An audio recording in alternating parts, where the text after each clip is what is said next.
লাহোরের একটি অন্ধকার গলি, ১৯৮০ সালের এক কনকনে শীতের রাত।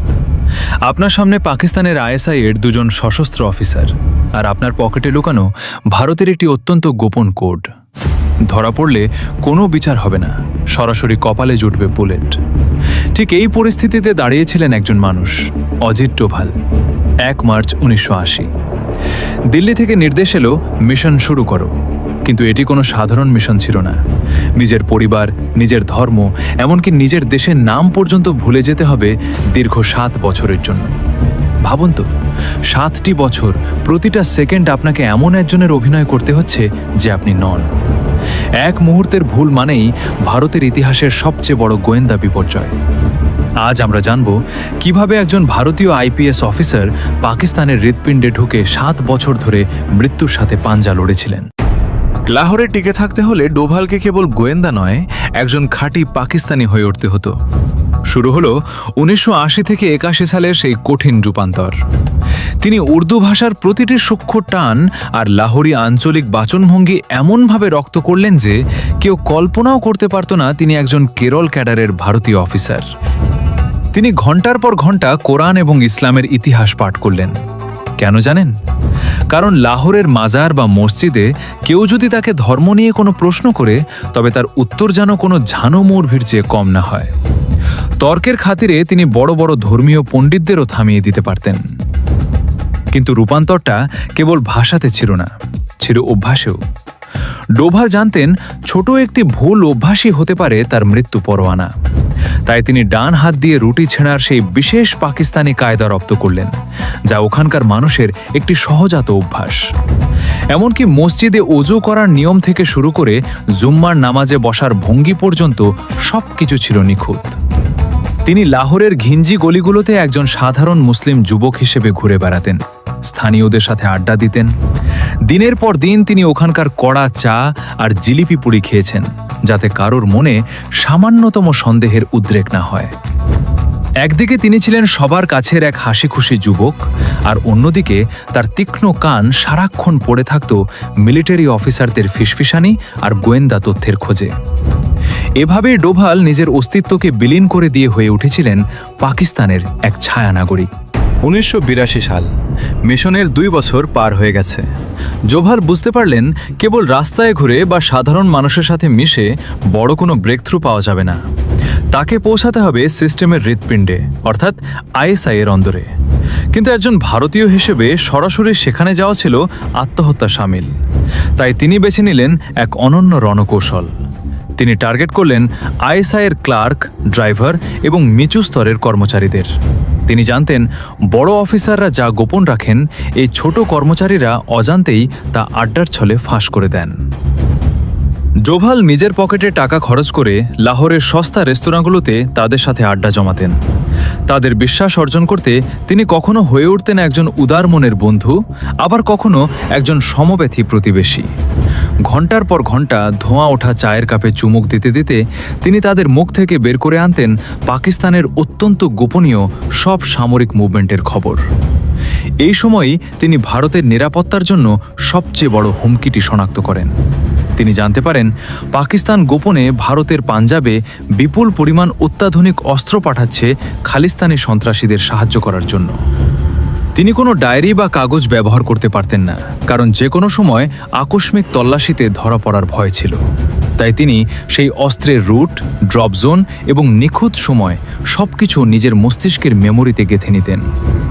ডোভালের মস্তিষ্কেই তখন হয়ে উঠেছিল ভারতের সবচেয়ে বড় এবং জীবন্ত সিক্রেট ডেটাবেস, যা দিল্লির নর্থ ব্লককে দিচ্ছিল পাকিস্তানের প্রতিটি ষড়যন্ত্রের আগাম খবর। ১৯৮৪ সাল, মিশনের ৪ বছর পার হয়েছে। অজিত ডোভাল তখন নিজেকে একজন পাক্কা লাহোরি হিসেবে প্রতিষ্ঠিত করে ফেলেছেন।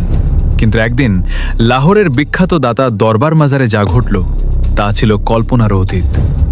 ভিড়ের মধ্যে হঠাৎ একজন সাদা দাড়িওয়ালা বৃদ্ধ ডোভালের পথ আটকে দাঁড়ান।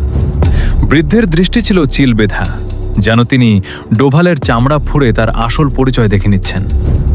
কোনো ভূমিকা ছাড়াই বৃদ্ধ তাকে আড়ালে টেনে নিয়ে গিয়ে শীতল গলায় জিজ্ঞেস করেন, বেটা, তুমি কি হিন্দু? ডোভালের রক্ত মুহূর্তের জন্য হিম হয়ে গিয়েছিল। তার সারা শরীরে আতঙ্কের স্রোত বয়ে গেলেও চেহারায় ছিল পাথুরে দৃঢ়তা। তিনি অত্যন্ত আত্মবিশ্বাসের সাথে উর্দুতে উত্তর দিলেন, না, আপনি ভুল করছেন। কিন্তু বৃদ্ধ ছাড়ার পাত্র ছিলেন না। তিনি ডোভালের কানের পেছনে আঙুল দিয়ে দেখিয়ে দিলেন একটি ক্ষুদ্র ছিদ্র, যা ছিল ছোটবেলার হিন্দু সংস্কার কর্ণবেধনের চিহ্ন। বৃদ্ধ মৃদু হেসে বললেন, সবকিছু বদলানো যায় বেটা, কিন্তু শরীরের এই দাগ লুকানো কঠিন। ডোভাল বুঝতে পারলেন আজই হয়তো তার শেষ দিন, কিন্তু অলৌকিকভাবে ভাগ্য তার সহায় ছিল। সেই বৃদ্ধ তাকে ধরিয়ে দিতে নয়, বরং বাঁচাতে এসেছিলেন। তিনি ফিসফিস করে বললেন, ভয় নেই, আমিও তোমার মতোই একজন হিন্দু, যে 47-এর দেশভাগের পর পরিচয় লুকিয়ে এই লাহোরেই পড়ে আছে। বৃদ্ধ তাকে সতর্ক করে দিলেন, যে কোনো ঝানু গোয়েন্দা বা মৌলভীর চোখে এই দাগ পড়লে তার মৃত্যু নিশ্চিত। তিনি ডোভালকে পরামর্শ দেন দ্রুত কোনো ক্লিনিকে গিয়ে ছোট একটি প্লাস্টিক সার্জারি করে এই ছিদ্রটি বন্ধ করে ফেলতে।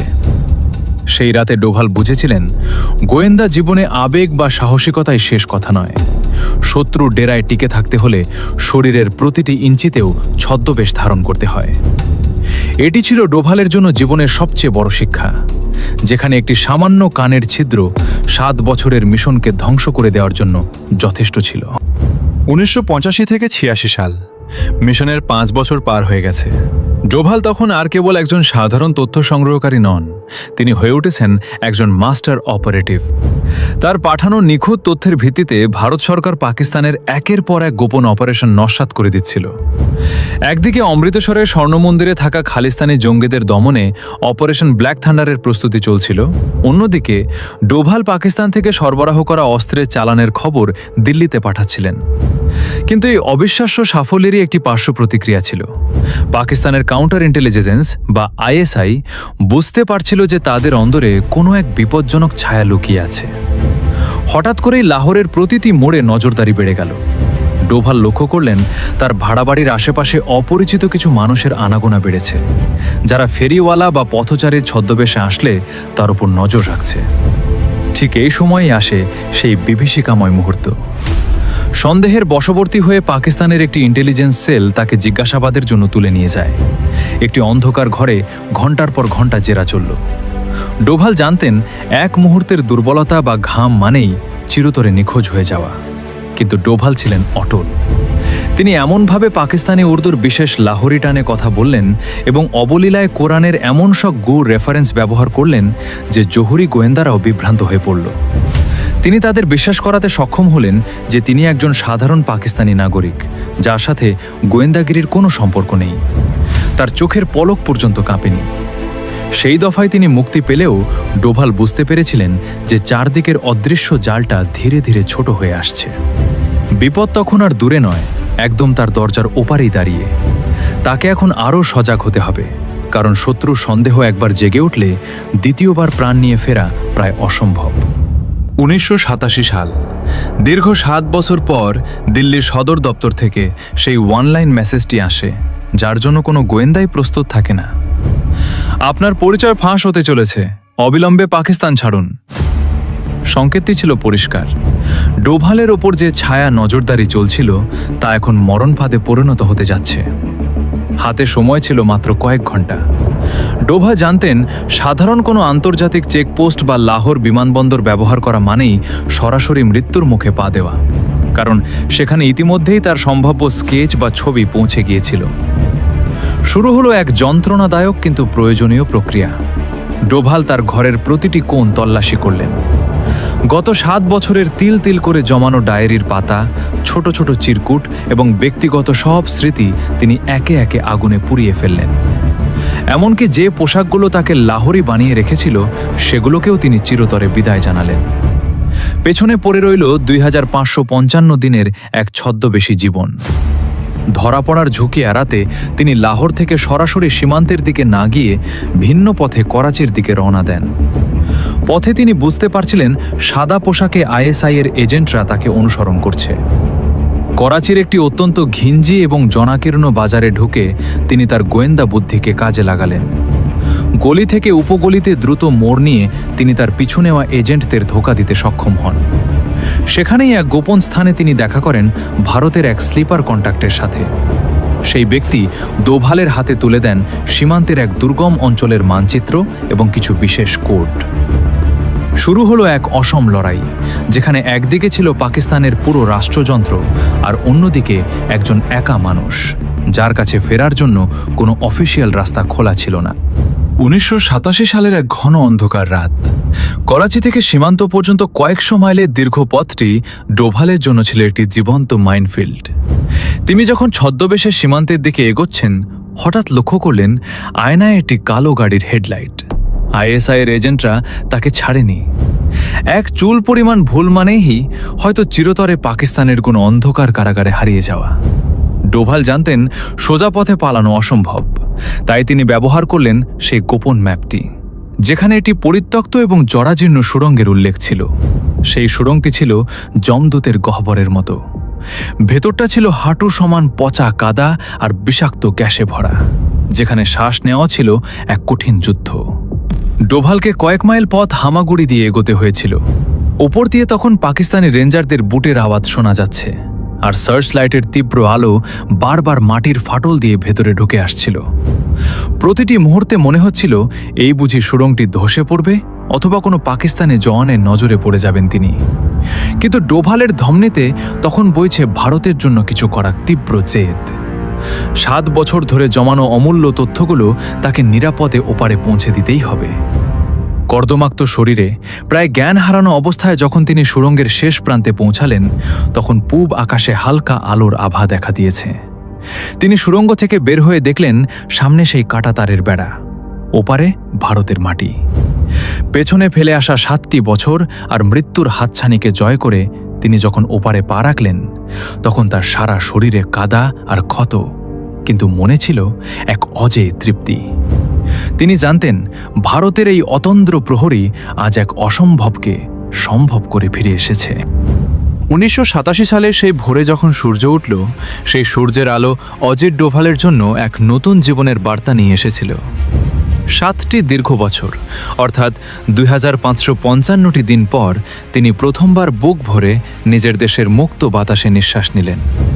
তার শরীরে তখন ক্লান্তির ছাপ, কিন্তু চোখে ছিল এক অজেয় জয়ের ঝিলিক। ডোভাল খালি হাতে ফেরেননি। তার মস্তিষ্কে সংরক্ষিত ছিল পাকিস্তানের পারমাণবিক কর্মসূচি থেকে শুরু করে জঙ্গি নেটওয়ার্কের এমন সব গোপন তথ্য, যা পরবর্তী 3 দশক ধরে ভারতের জাতীয় নিরাপত্তাকে এক অভেদ্য বর্মে পরিণত করেছে। তার এই অসামান্য ত্যাগ এবং দুঃসাহসিকতাকে সম্মান জানাতে 1988 সালে ভারত সরকার তাকে কীর্তিচক্র পদকে ভূষিত করে। ভারতের ইতিহাসে এটি ছিল এক অনন্য নজির, কারণ এর আগে কোনো অসামরিক বা সিভিলিয়ান গোয়েন্দা অফিসার এই দ্বিতীয় সর্বোচ্চ সামরিক বীরত্ব পুরস্কার পাননি। আজ তিনি ভারতের ন্যাশনাল সিকিউরিটি অ্যাডভাইজার বা এনএসএ। ভারতের প্রতিটি বড় প্রতিরক্ষা সিদ্ধান্ত, তা সে সার্জিক্যাল স্ট্রাইক হোক বা এয়ার স্ট্রাইক, সবকিছুর পেছনে রয়েছে ডোভালের সেই তীক্ষ্ণ বুদ্ধি। লাহোরের সেই সরু গলি আর অন্ধকার রাতগুলোই ছিল তার জীবনের সবচেয়ে বড় স্কুল, যেখানে তিনি শিখেছিলেন আক্রমণই হল শ্রেষ্ঠ রক্ষণ। অজিত ডোভাল প্রমাণ করেছেন যে যুদ্ধের ময়দানে কেবল ট্যাঙ্ক বা মিসাইল নয়, একজন মানুষের অদম্য সাহস আর তীক্ষ্ণ মেধা একাই একটি আস্ত দেশকে অপরাজয় করে তুলতে পারে। এই ছিল ভারতের real life James Bond, Ajit ডোভালের সেই 7 বছরের ছায়াজীবনের রোমহর্ষক মহাকাব্য। যে দেশের কাছে এমন অতন্দ্র প্রহরী আছে, সেই দেশকে হারানো অসম্ভব।